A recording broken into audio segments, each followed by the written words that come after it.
Bonsoir et bienvenue à toutes et à tous. Merci de nous rejoindre pour ce webinaire organisé par EORNA, l'Association européenne des infirmiers de bloc opératoire, et par AFISO, l'Association francophone des infirmiers de salle d'opération en Belgique, et tout cela avec le soutien de Intuitive. Le titre de ce webinaire est Déverrouiller l'avenir de la chirurgie, une révolution robotique, présenté par Monsieur Pascal Troisfontaine, coordinateur robotique à l'hôpital de la Citadelle à Liège, en Belgique. Monsieur Troisfontaine a obtenu son diplôme d'infirmier en 1992, celui de cadre en 2003. Il travaille à l'hôpital de la Citadelle à Liège depuis 1992, où il a été infirmier en soins intensifs de 1992 à 2004 et aujourd'hui infirmier en chef de bloc opératoire depuis novembre 2004. N'hésitez pas pendant la session à poser vos questions dans le petit encart questions-réponses, QR ou Q&A. Le présentateur vous répondra à la fin de ce webinaire. Je vous laisse écouter et profiter de cette session. Merci Madame Karam. Tout d'abord, permettez-moi de vous remercier, les ORNA, la FISO et la Société Intuitive, de m'avoir permis de partager avec vous un petit peu de temps ce soir pour vous présenter les 15 années de chirurgie robotique ici à l'hôpital de la Citadelle. Euh, voilà, les 15 années de chirurgie ici à l'hôpital de la Citadelle. On ne va pas ce soir ensemble parler de technique chirurgicale. Je pense que suffisamment d'autres présentations traitent de ce sujet.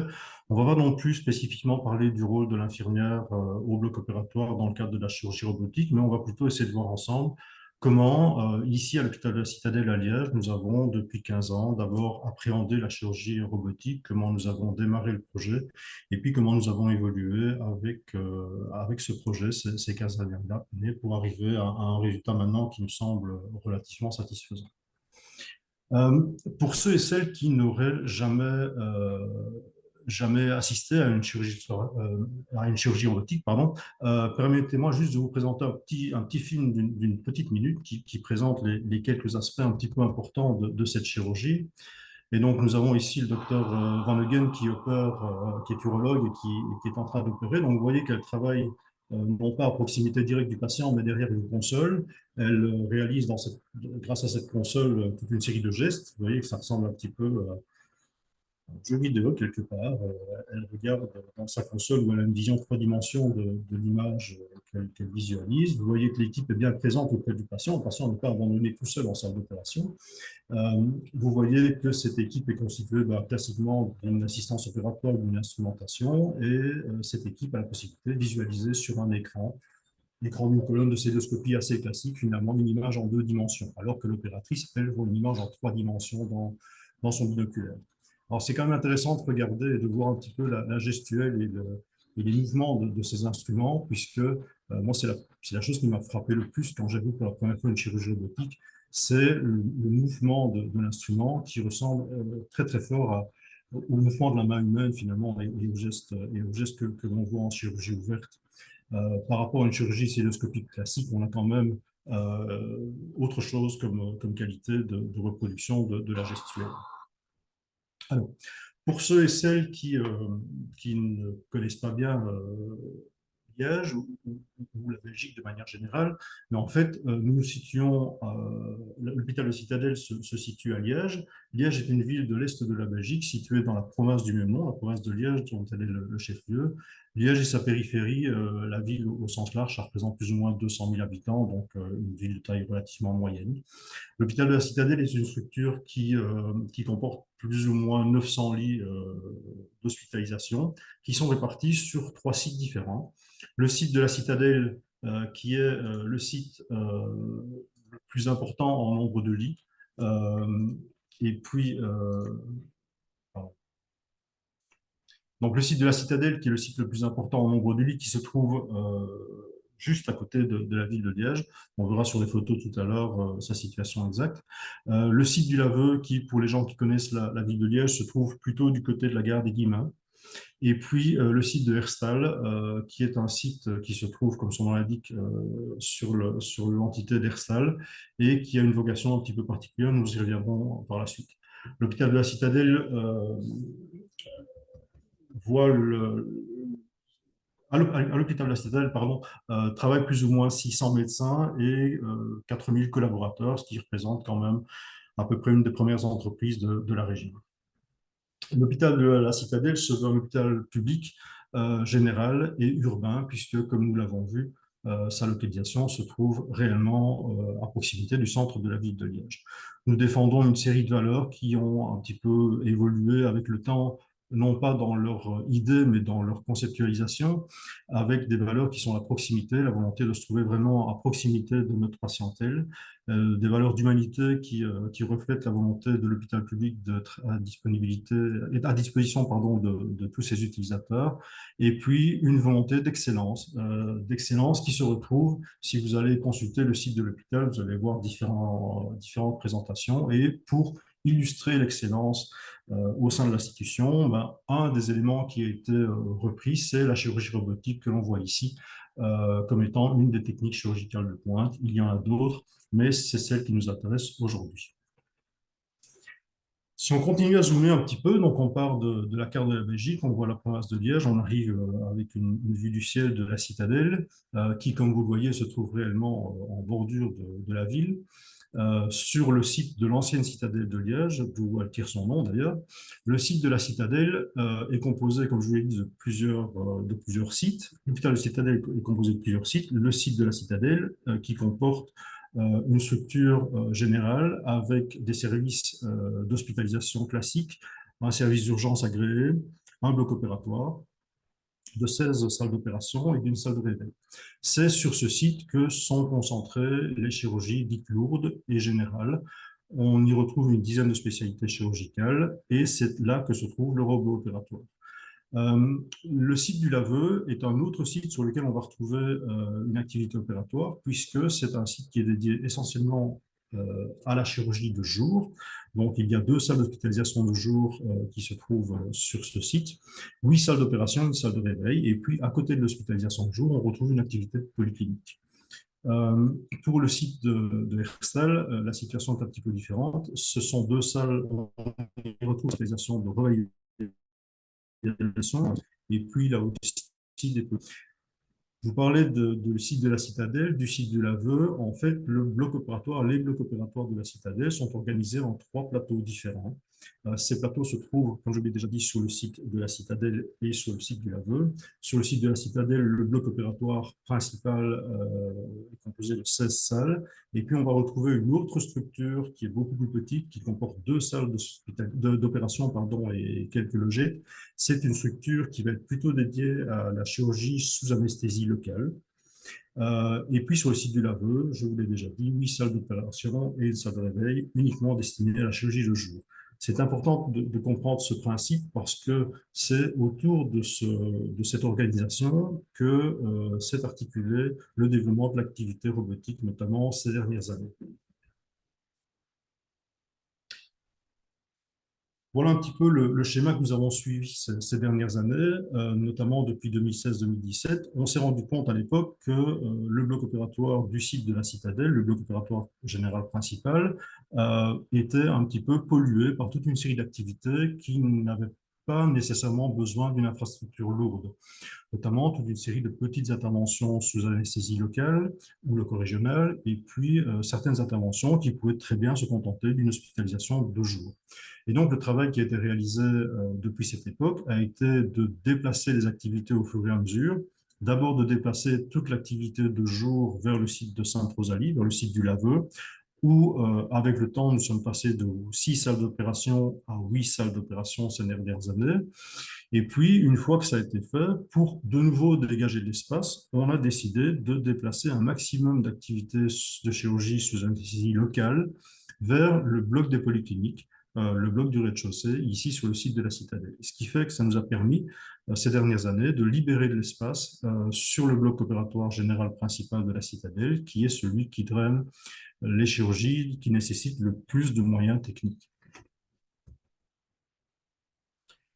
Si on continue à se focaliser sur ce qui nous intéresse, c'est-à-dire le bloc opératoire général de la citadelle, je vous ai dit 16 salles d'opération, une salle de réveil et pour faire tourner tout ça, une équipe soignante composée de différentes sous-équipes. En nombre d'agents, l'équipe la plus importante, c'est l'équipe infirmière du bloc opératoire, puisqu'on a une septantaine d'agents qui y travaillent. Une équipe infirmière en salle de réveil, pour l'instant, 8 ou 9 agents. Ce réveil n'est pas ouvert 24 heures sur 24. Une équipe logistique qui assure l'accueil du patient au sein du bloc opératoire, le brancardage interne, la gestion administrative des documents, et puis une autre part de leur activité est plutôt destinée à la gestion des stocks et à la gestion de toutes les commandes de matériel consommable qui sont nécessaires à la réalisation des interventions chirurgicales. Cette équipe logistique actuellement représente une quinzaine de personnes. Nous travaillons aussi bien sûr en collaboration avec le service de stérilisation centrale de l'hôpital, dont nous sommes certainement en tant que bloc opératoire le plus gros client avec plus de 85% de l'activité dédiée au bloc opératoire.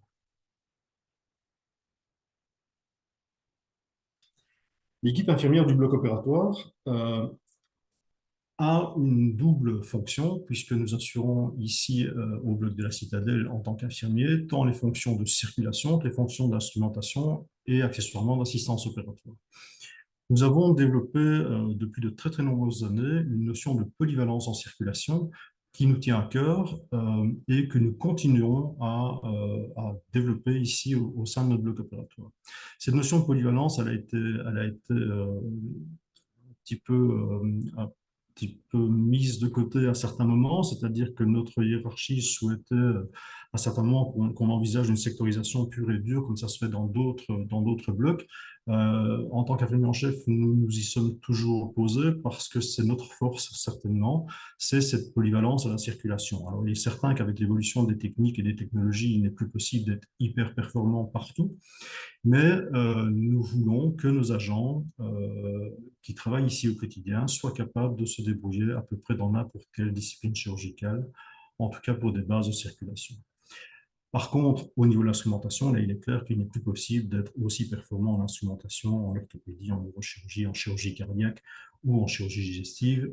Donc là, nous avons été forcés avec le temps de sectoriser les compétences de nos agents. De ces deux notions de polyvalence à la circulation et de sectorisation à l'instrumentation découle notre principe de formation, puisque quel que soit le parcours antérieur des agents que nous engageons ici, qu'ils aient ou pas déjà travaillé en bloc opératoire, qu'ils sortent de l'école avec ou sans spécialisation en bloc opératoire, le schéma de formation est toujours le même. C'est-à-dire que chaque agent arrivant dans le bloc opératoire va passer de quinzaine en quinzaine dans chaque discipline chirurgicale pour se former aux bases de la circulation dans cette discipline chirurgicale.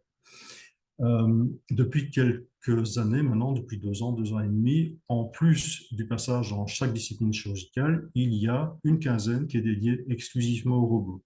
Malgré le fait, vous allez le voir plus tard, que certaines disciplines chirurgicales utilisent le robot au quotidien, en plus de cette pratique acquise lors des passages dans ces disciplines, nos agents repassent 2 semaines dans la salle où est réalisée l'activité robotique et ne font que du robot pendant 2 semaines. L'objectif, clairement, est là de développer des compétences spécifiques liées à l'installation du robot, aux manipulations de la machine et à tout ce qui tourne autour de cette chirurgie un petit peu particulière. En plus du passage dans chaque discipline chirurgicale, je vous ai dit à peu près 9-10 disciplines chirurgicales ici sur le site de la Citadelle, nos agents font des séjours plus ou moins longs dans les activités dites périphériques, c'est-à-dire des passages en salle de réveil, dans l'équipe logistique et en stérilisation, afin de connaître un petit peu tous les services supports et de maîtriser le fonctionnement de ces services. C'est toujours plus facile dans la relation future avec ces différents acteurs de la vie du bloc opératoire. Lors de cette formation en circulation, il y a une évaluation, bien sûr, qui est réalisée par les gens qui travaillent déjà, qui sont des experts dans leur discipline chirurgicale, donc par les pairs, et puis des évaluations régulières qui sont réalisées par nous, infirmiers en chef. Une fois que nos agents ont terminé ce parcours de formation en circulation, qu'ils ont acquis, à notre sens, les bases nécessaires pour continuer à travailler avec nous, on va leur permettre de perfectionner ces compétences en circulation en les laissant pendant quelques semaines, quelques mois, ça dépend un petit peu des périodes, améliorer leurs compétences en les changeant de discipline chirurgicale régulièrement pour qu'ils continuent à se perfectionner. À partir d'un certain moment, ils vont intégrer une discipline chirurgicale pour développer des compétences en instrumentation, puisque c'est aussi un des points forts de notre équipe, c'est que nous assurons une instrumentation en interne. Cette intégration à une discipline chirurgicale, elle se fait bien sûr en fonction des besoins dans une discipline donnée, mais également des souhaits de l'agent. En tout cas, lorsque c'est possible, nous en tenons compte. Ce développement de compétences en instrumentation va être plus ou moins long en fonction des disciplines chirurgicales et va aussi comporter des évaluations régulières. On en arrive maintenant à la partie qui nous intéresse finalement. Je vous ai juste brossé un petit peu le contexte dans lequel nous fonctionnons depuis de très nombreuses années ici à l'hôpital de la Citadelle pour aborder maintenant l'activité robotique. Euh, le projet robotique démarre ici fin 2008, début 2009, avec un projet de service qui est le projet de service du docteur Nicolas, chef de service d'urologie. En fait, le docteur Nicolas, à l'époque, est le tout jeune chef de service d'urologie. Il a développé son projet de service en incluant la chirurgie robotique, qui pour lui est une chirurgie de développement de sa discipline chirurgicale. Le service de gynécologie, à l'époque, était aussi intéressé par le projet, peut-être parce que le type de chirurgie est assez similaire dans sa localisation. Donc, on aborde là une chirurgie qui est plutôt concentrée dans le petit bassin, qui est une zone qui n'est pas toujours facile d'accès. Et la chirurgie robotique semble être une solution technique intéressante pour le développement de techniques chirurgicales qui permettent de faciliter la prise en charge des patients et leur meilleure prise en charge. Le projet est défendu devant le conseil de direction. Il y a bien sûr une analyse financière et des négociations qui sont réalisées avec la société intuitive chirurgicale. Et le projet évolue gentiment en fin 2008. Et puis, et c'est là que moi j'arrive dans cette histoire, il y a une étude clinique qui est demandée. Une étude technique, pardon, qui est demandée. Et donc, le docteur Nicolas me contacte à l'époque, ça doit être un mardi, je pense, en me demandant s'il est possible que des techniciens de la société intuitive viennent le lendemain ou sur le lendemain voir un petit peu ce qu'il en est de notre bloc opératoire et de voir un petit peu s'il est possible d'y installer un robot opératoire. Les questions qui sont posées, les observations qui sont effectuées par ces techniciens sont assez classiques finalement, et on devrait, lors de tout projet un petit peu important, veiller à ce genre de choses. C'est bien sûr vérifier la résistance d'échappe, vérifier la largeur de porte. Ce serait un petit peu dommage d'acheter ce type de machine et puis de se rendre compte qu'il ne peut pas rentrer dans le bloc opératoire parce que les ouvertures des portes ne le permettent pas. Vérifier aussi le réseau électrique, voir la puissance de celui-ci, voir quels sont les accès possibles à un réseau informatique. Et donc tout ça prend une petite journée durant laquelle j'accompagne en partie ces techniciens en répondant au mieux à leurs questions. Donc là, on doit être le mercredi. Et le vendredi, le docteur Nicolas me téléphone en me disant que le projet est accepté par la direction de l'institution et il me demande si pour le mardi suivant, je peux lui déléguer un de nos infirmiers pour l'accompagner à Alost afin d'aller voir un petit peu là-bas comment se déroule l'activité de chirurgie robotique. Donc un démarrage qui se fait sur les chapeaux de roue. On est à ce moment-là en octobre, novembre 2008, je pense.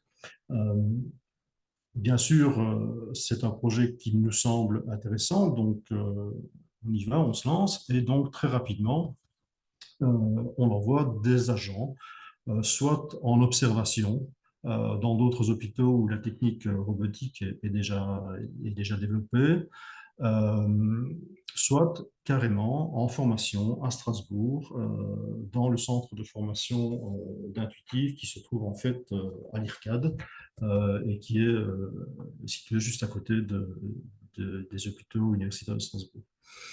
Euh, Tout ça, bien sûr, ne se fait pas de manière complètement sauvage, c'est organisé en partie grâce à la société intuitive qui nous permet d'abord de rencontrer des équipes chirurgicales qui maîtrisent déjà cet outil euh, en Belgique ou dans le nord de la France et puis qui permettent à nos équipes d'aller se former à l'IRCAD. Si je me souviens bien, à l'époque, 4 équipes sont allées se former à Strasbourg, 4 équipes composées chaque fois de 2 opérateurs chirurgiens et de 2 infirmiers ou infirmières du bloc opératoire. Le développement de la chirurgie robotique sur le site de la Citadelle est en fait une évolution assez logique des techniques qui étaient déjà utilisées à l'époque, puisque dès la fin des années 90, l'urologie et la gynécologie développent des techniques de cœlioscopie pour la prise en charge des patients au bloc opératoire.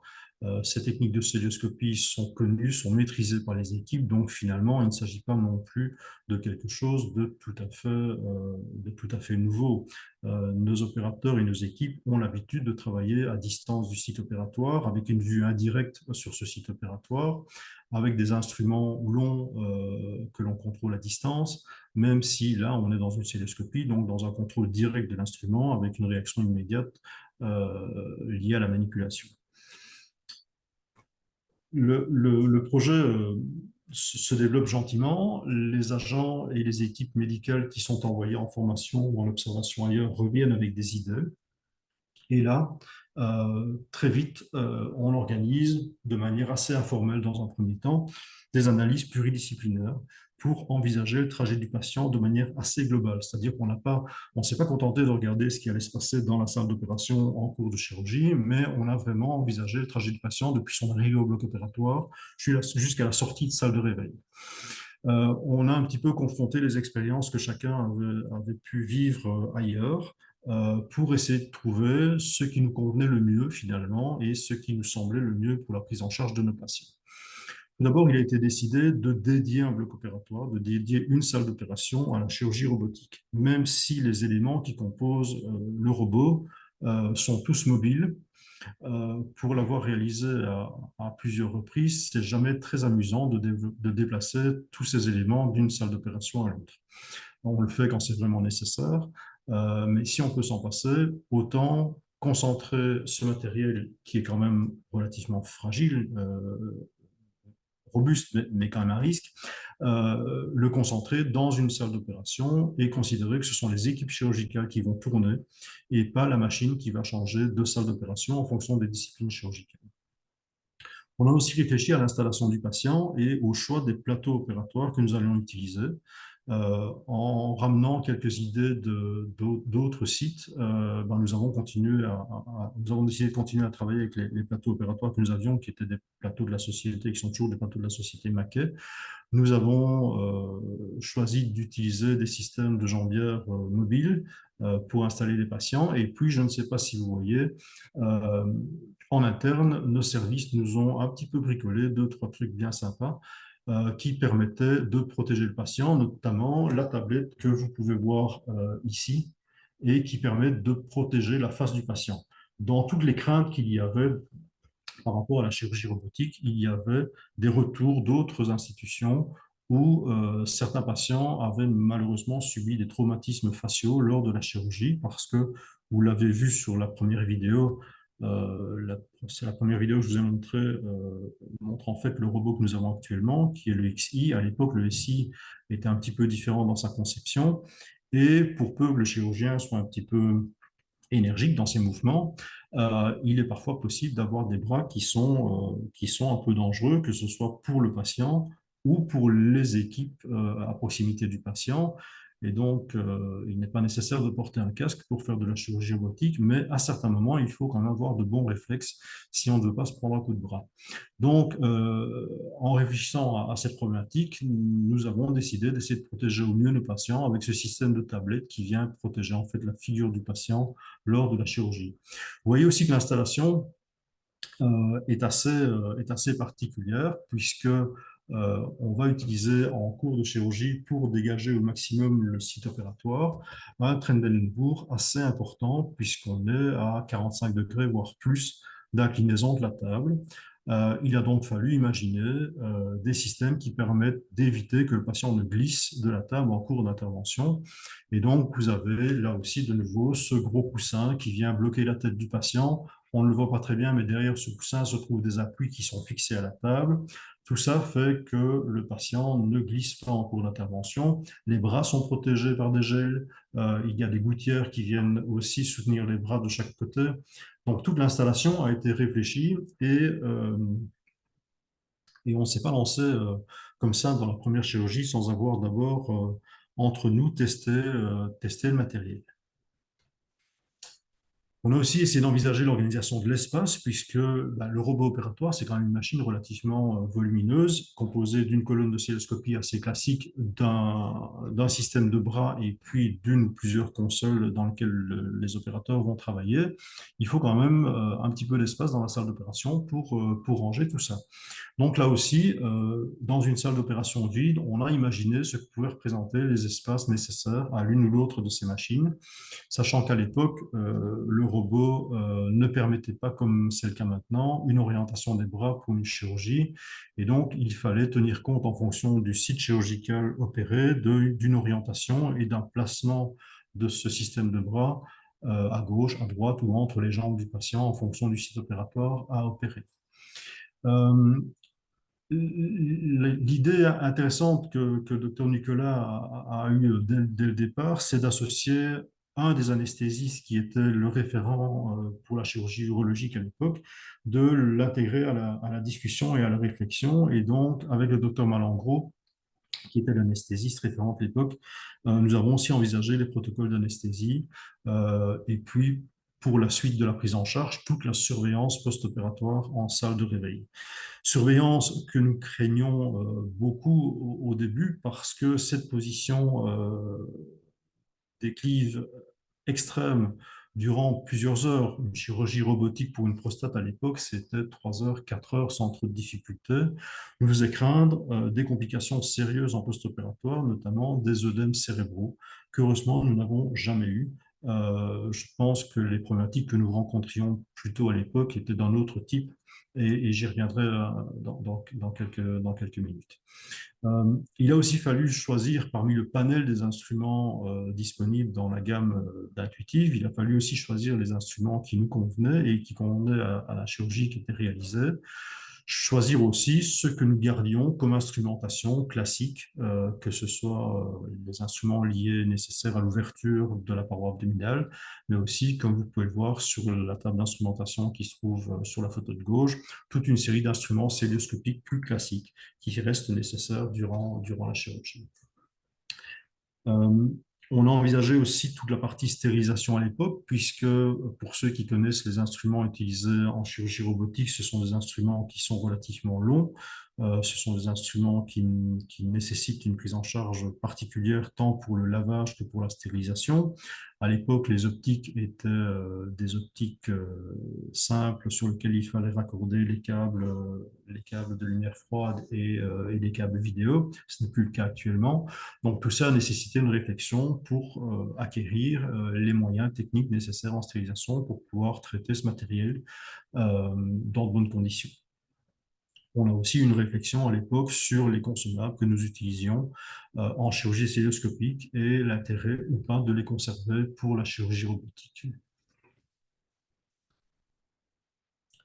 Début 2009, la machine arrive enfin et vous avez une petite coupure d'un des journaux qui ont été publiés à l'époque pour annoncer l'arrivée du robot chirurgical à la Citadelle.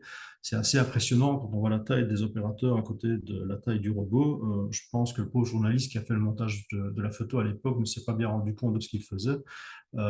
C'est plutôt effrayant de voir ce système de bras qui a été grossi 3-4 fois par rapport à la réalité à côté de la taille de nos deux pauvres urologues sur la photo. Donc la machine arrive à la Citadelle et il y a toute une mise en service qui est réalisée par la société Intuitive. Toutes les vérifications sont effectuées et puis commencent les premiers exercices encadrés avec des exercices qui consistent à installer la machine, à la brancher et à réaliser l'habillage stérile de la machine, des techniques de mise en charge, de prise en charge et de connexion de l'instrumentation spécifique, l'apprentissage sur la console pour plutôt les chirurgiens, sachant qu'à l'époque, et c'est toujours le cas maintenant, les chirurgiens sont aussi capables et formés pour l'habillage de la machine. Des tests d'installation sont réalisés en situation réelle puisque on a maintenant du concret, on a la machine qui est présente, on peut objectiver les installations qu'on a imaginées de manière assez virtuelle à l'époque, et puis vérifier si tout est nécessaire, si tout le matériel pardon, nécessaire est disponible pour les premières chirurgies.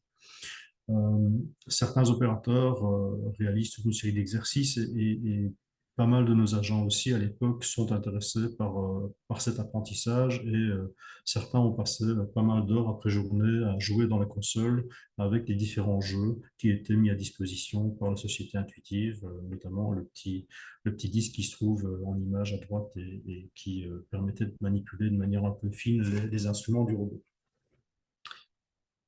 Les premières interventions sont réalisées et là, on peut réellement voir si ce que nous avions planifié, si ce que nous avions imaginé est réalisable, si tout se passe bien et si il faut adapter.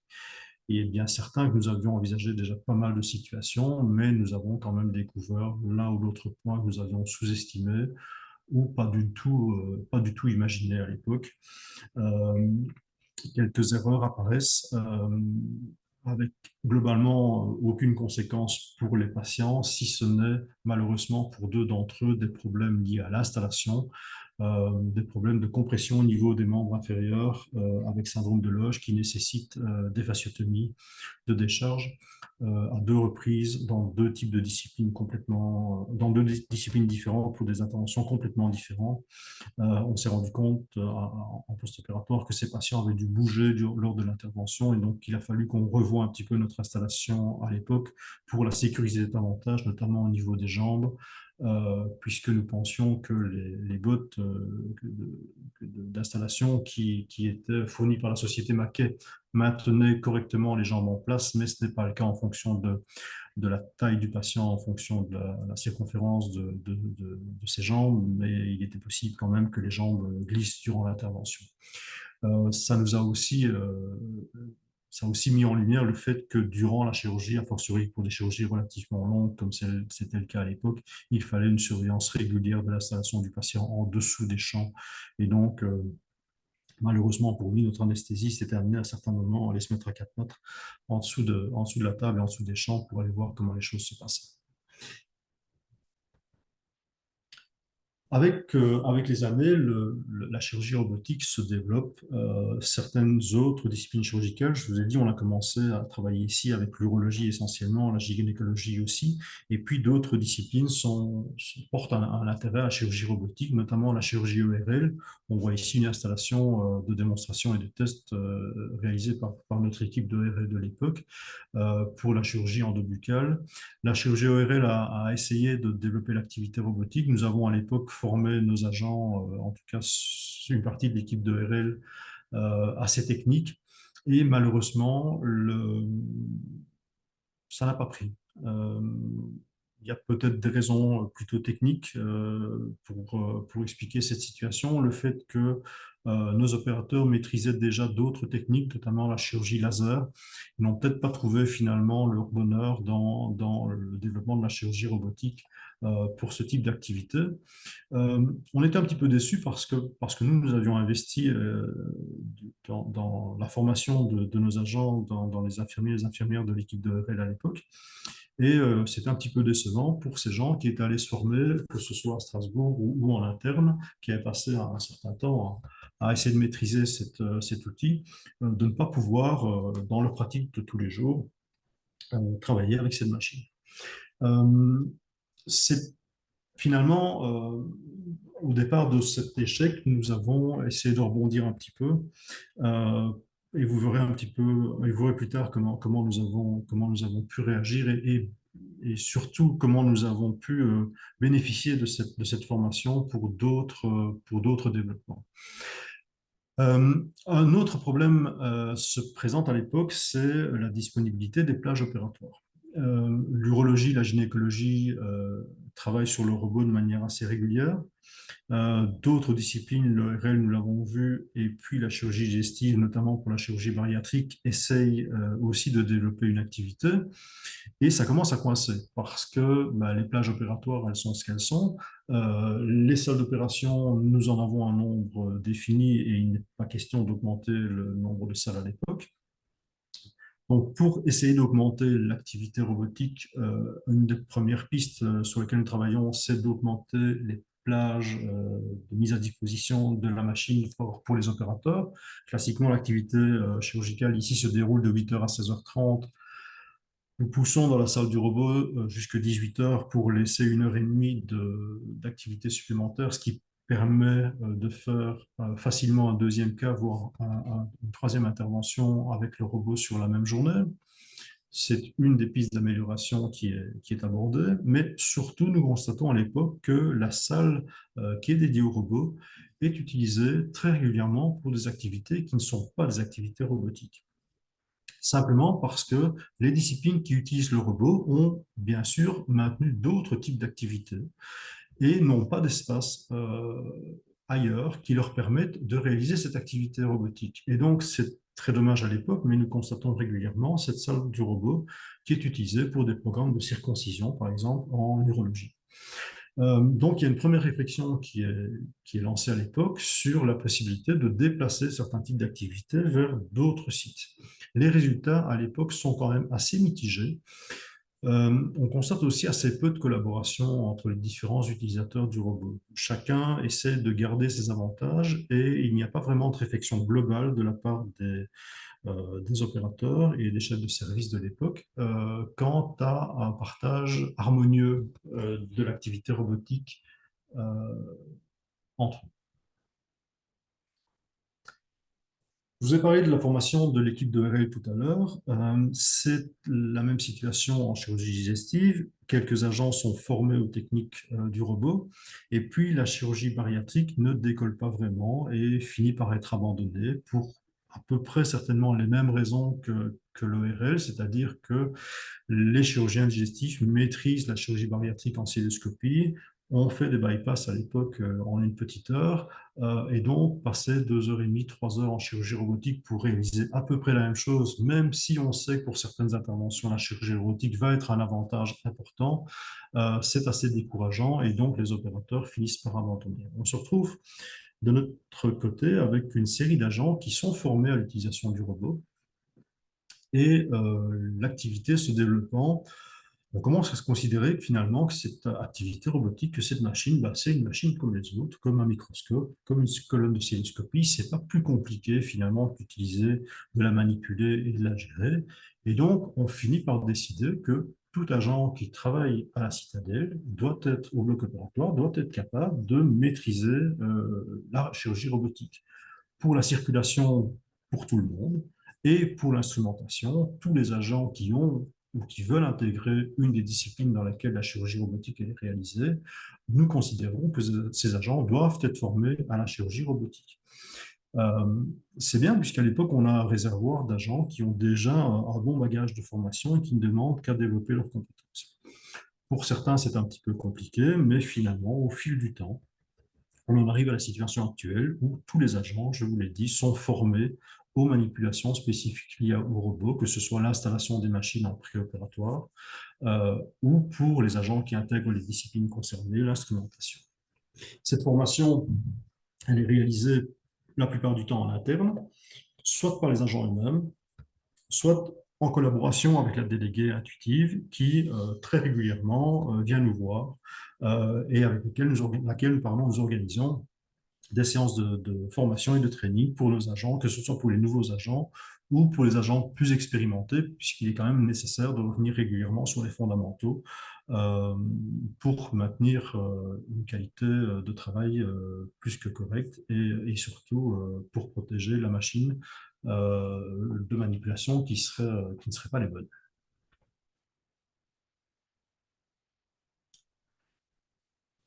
L'ère du SI se termine tout doucement. En 2017, on commence à parler, enfin fin 2016, des gens commencent à parler de l'avenir qui est le XI.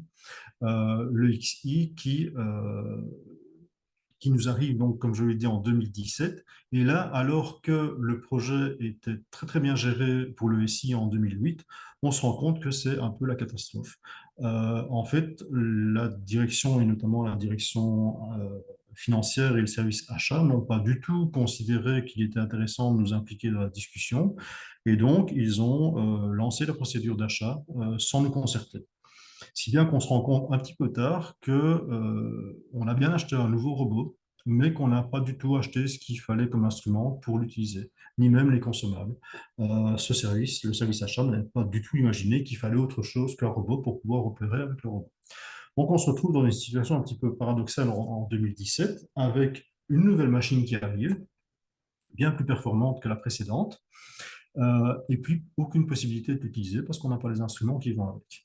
Une négociation un petit peu difficile est alors lancée avec le service achat et avec la direction financière parce que ces gens qui viennent de dépenser pas mal de sous pour acheter une belle machine ne comprennent pas trop bien pourquoi je veux encore dépenser 100 000 ou 150 000 euros pour acheter des consommables et des instruments, puisque moi je considérais que il me fallait au moins le même parc d'instruments avec le XI que ce que nous avions avec le SI, puisque l'idée était de réaliser le même type d'activité.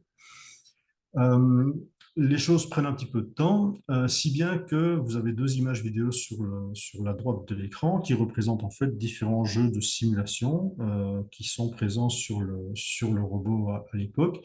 Et le robot est installé dans une de nos salles de réunion et pendant de nombreuses semaines, tout le monde vient un petit peu jouer sur cette machine. Alors, c'est embêtant d'avoir acheté une machine juste pour jouer avec, mais par contre, on se rend compte par la suite que c'est finalement pas trop mal que ça soit passé comme ça parce que tout un tas d'opérateurs ont bien acquis les différentes manœuvres pour réaliser leur chirurgie bien avant de devoir utiliser ces techniques sur les patients.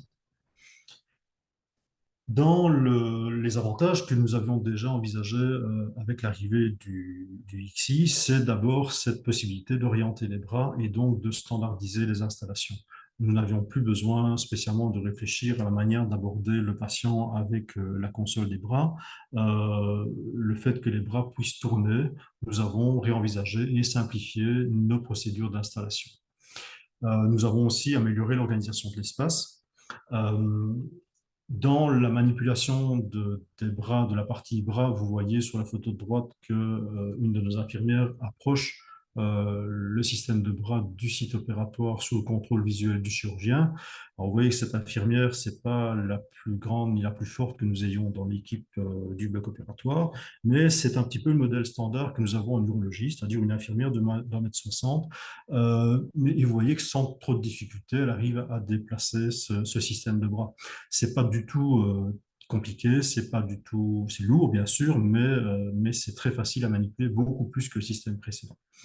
Euh, un des points d'avantage aussi de ce nouveau système, c'est le système d'agrafage intégré.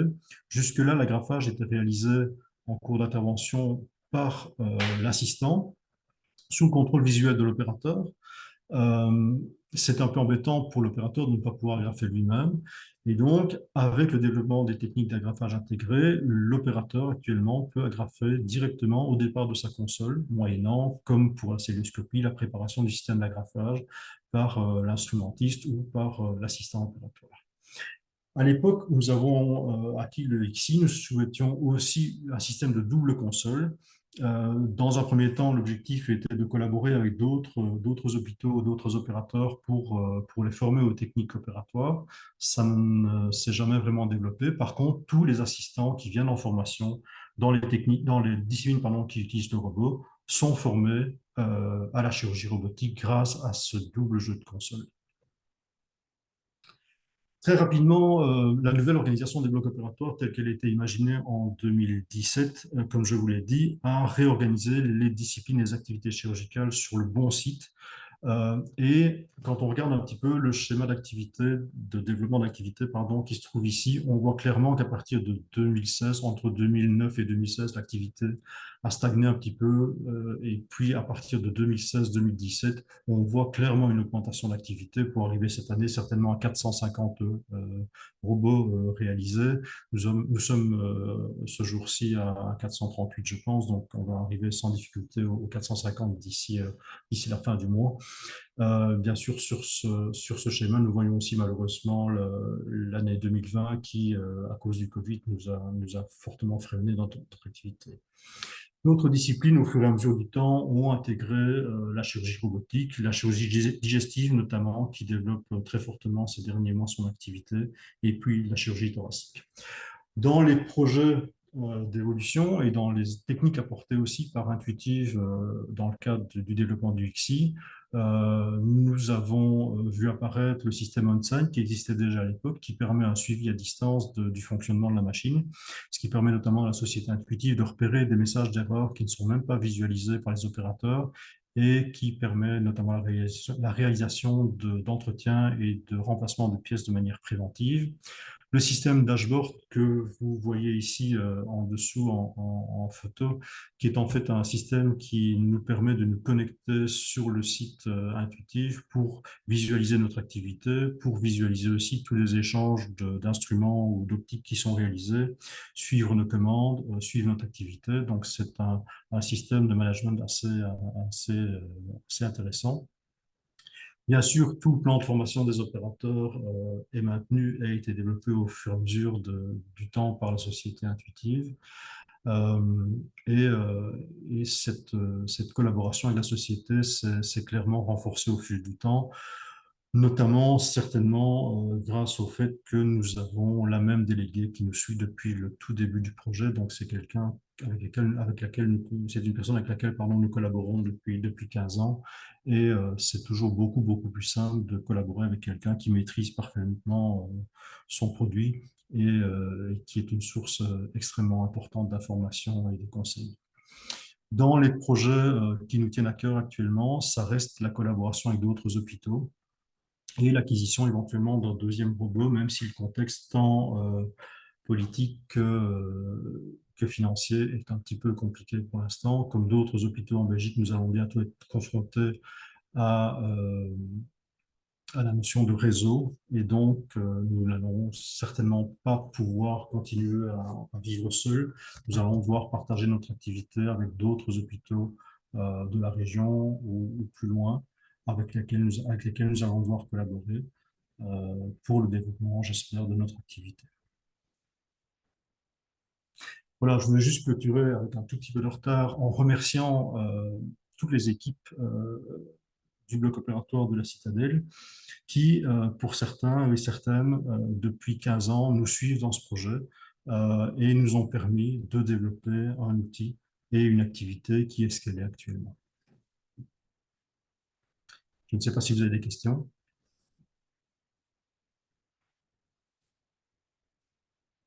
Alors, moi, merci d'abord pour cet exposé super intéressant. J'ai d'abord un commentaire d'une infirmière qui était une ancienne étudiante à moi d'ailleurs. Elle dit qu'elle est contente de voir que vous avez contacté l'Aster et qu'elle n'a pas été oubliée dans la réflexion, parce que, à mon avis, ça doit être évidemment un partenaire important dans la collaboration avec le bloc opératoire dans tout ce matériel un peu spécifique. Oui, alors on avait un petit peu de chance à l'époque, puisque quand on a lancé l'activité robotique ici sur le site de la Citadelle, infirmier en chef de la stérilisation était Charlie Maréchal, qui était le président de l'ASTA. Donc c'était bien plus facile à l'époque de se lancer dans un projet, et Charlie avait beaucoup, et a toujours certainement beaucoup de contacts dans tout le milieu de la stérilisation, que ce soit en Belgique et même au-delà des frontières. Et donc, il est arrivé dans nos discussions avec déjà toute une série d'informations. Il avait, comme c'était souvent le cas à l'époque, déjà préparé son petit dossier et ça nous a grandement facilité la tâche. Associé à ça, déjà la collaboration de la déléguée de Nathalie Doms pour nous orienter vers l'un ou l'autre produit bien spécifique. Il faut savoir aussi que ce soit pour le SI ou pour le XI plus tard, chaque fois que nous avons modifié notre instrumentation, il y a eu des contacts avec la société intuitive et une personne en charge de la formation spécifique à la stérilisation est venue rencontrer les équipes de stérilisation, les conseiller par rapport au matériel à acquérir pour la prise en charge de l'instrumentation du Da Vinci, et puis pour assurer un minimum de formation et de suivi de cette formation. Alors, une question, il y a deux ou trois questions par rapport à la différence, avantages et inconvénients de la chirurgie robotique par rapport à la célioscopie classique. Et entre autres, avez-vous pu observer s'il y a moins d'infections qu'en chirurgie, en célioscopie classique en fonction des différentes spécialités?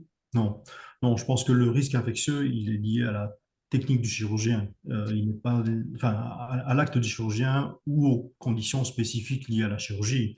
Il n'est pas spécifiquement lié à la machine. Je ne pense pas qu'on ait eu ni plus ni moins de complications infectieuses avec le robot qu'avec la célioscopie classique. Par contre, clairement, au niveau de l'abord chirurgical, notamment de la zone du petit bassin, vous avez vu la gestuelle de ces instruments lors de la vidéo que j'ai présentée tout au début. On est vraiment sur quelque chose d'assez exceptionnel par rapport à nos instruments de célioscopie pardon, classique droit, coincés dans un trocard, qui nous permettent juste une rotation à 360 degrés dans un espace relativement réduit.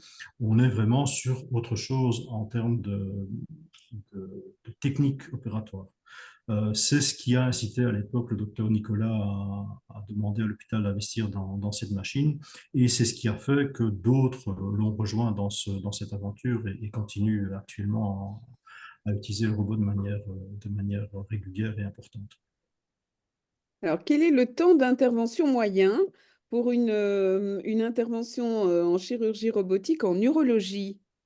Alors, en moyenne, hein, En moyenne, oui. parce que c'est comme toutes les chirurgies, hein, ça reste équipe et chirurgie indépendants. Alors, il y a des gens qui sont extrêmement rapides, il y en a d'autres qui sont beaucoup moins.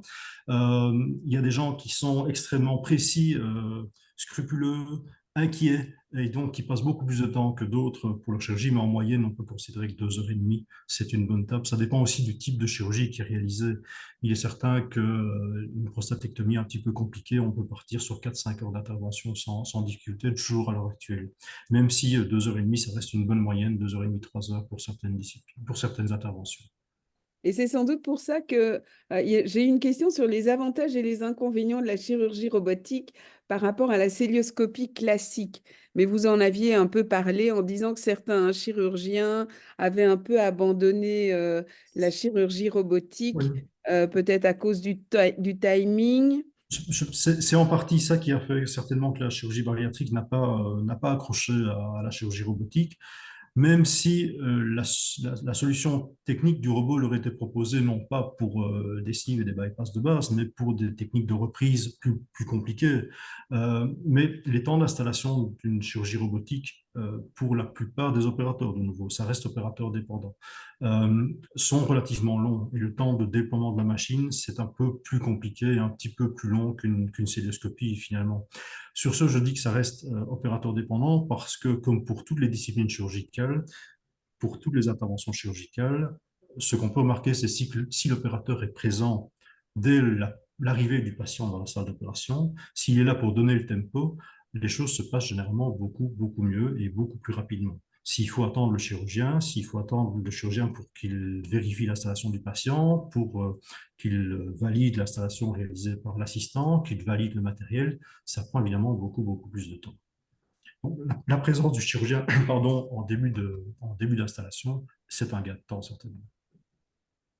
Combien de temps dure la formation d'une instrumentiste dans la chirurgie robotique? C'est très variable. Alors, ça dépend évidemment ce que cette infirmière a fait avant. Si elle n'a aucune notion de célioscopie, si elle n'a même aucune notion d'instrumentation, ça prend bien sûr plus de temps. Il est certain qu'on ne commence pas une formation d'instrumentation par la chirurgie robotique. On va commencer d'abord par de la petite chirurgie classique. On va développer des compétences en célioscopie. On va ensuite aborder la chirurgie robotique de manière beaucoup plus sereine. C'est d'ailleurs pour ça que le, que ça a bien pris ici à la Citadelle, c'est parce que les équipes chirurgicales qui ont décidé de commencer à travailler sur le robot à l'époque maîtrisaient déjà bien la célioscopie, que ce soit les opérateurs, les chirurgiens ou les équipes infirmières. C'était pas du tout un problème pour ces gens à l'époque d'aborder un patient, non pas en direct en mettant les mains dedans, mais en regardant un écran et en se regardant en distance ce qui était réalisé dans l'abdomen du patient. C'est quand même une conception du travail un petit peu différente de la chirurgie-tomie, évidemment. Et est-ce que vous recevez dans les salles de chirurgie robotique des étudiantes infirmières qui viennent faire leur stage au bloc opératoire, éventuellement même je suppose, des infirmières candidates spécialistes Mhm. venant de l'école de Liège? Oui, donc nous sommes un terrain de stage non seulement pour les étudiantes et les étudiants en spécialisation, mais aussi pour les étudiants dans le cadre de leur formation de base, infirmière de base, que ce soit on a un ou on a deux, toujours. Nous avons aussi des sages-femmes qui viennent toujours se former chez nous au bloc opératoire dans le cadre de leur cursus. Et donc, la chirurgie robotique, c'est quand même un petit peu l'attraction chez nous. Donc, dès qu'on parle un petit peu de robot, les étudiants sont intéressés et souhaitent quand même voir, au même titre qu'une chirurgie cérébrale ou qu'une chirurgie cardiaque, veulent voir au moins une fois durant leur stage un robot. Et c'est avec plaisir que nous accueillons parce que d'abord parce que ça nous fait plaisir à nous de leur montrer ce qu'on est capable de faire avec ce genre de machine, de montrer un petit peu l'intérêt du robot par rapport à la chirurgie de manière générale. Et puis, clairement, c'est aussi peut-être un moyen pour nous de les accrocher et d'en Mhm. faire de futurs collègues par la suite. C'est vrai que l'accueil en salle d'opération des étudiants est vraiment important. Et merci d'ailleurs pour ça. Et puis, il y a une question aussi, est-ce que tous les chirurgiens souhaitent se former à cette nouvelle révolution en chirurgie? Alors, il faudrait leur poser la question à eux. Ce qui est clair, c'est que dans les équipes chirurgicales qui travaillent chez nous, euh, même si ces équipes font du robot, tous les opérateurs n'en font pas. Pour différentes raisons, pour des raisons de choix, pour des raisons aussi de type de prise en charge de patients. Certains opérateurs ont des prises en charge chirurgicales qui sont extrêmement spécifiques et qui ne nécessitent pas spécialement la chirurgie robotique. Donc ça reste, je pense, un choix de l'opérateur. Euh, la personne derrière la machine, c'est un être humain. Donc, je pense qu'il est impossible de le contraindre à faire quelque chose. Alors, a fortiori, si cet être humain, pardon, est un chirurgien, vous imaginez la complexité de la situation. Je ne peux pas imaginer qu'un chirurgien, contre sa volonté, puisse développer des compétences pour ce type de chirurgie. Il va se lasser, il va se rendre compte que ça ne va pas, il ne va pas aimer.